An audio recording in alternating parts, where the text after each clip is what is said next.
السلام علیکم۔ کیسے ہیں ناظرین؟ امید کرتا ہوں آپ سب خیریت سے ہوں گے۔ جن عورتوں کے شوہر دوسری عورتوں کے پاس جاتے ہیں یا شراب پیتے ہیں، یہ عمل ان کے لیے ہے اور اس عمل کے لیے کوئی دن کی قید نہیں۔ جتنا پڑھیں گے اتنی جلدی تسخیر ہوگی۔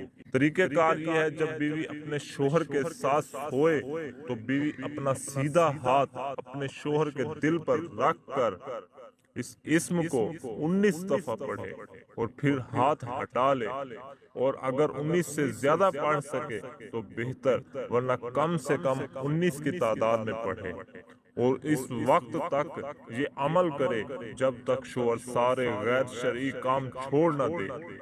احتیاط، وہ عورتیں ہرگز یہ عمل نہ کریں جن کے شوہر دو سے زیادہ شادیاں کر چکے ہیں، ورنہ نقصان ہوگا اور اس نقصان کے ذمہ دار آپ خود ہوں گے۔ اللہ پاک سے دعا ہے کہ اللہ پاک آپ کو اور مجھے دین کو سمجھنے اور اس پر عمل کرنے کی توفیق عطا فرمائے۔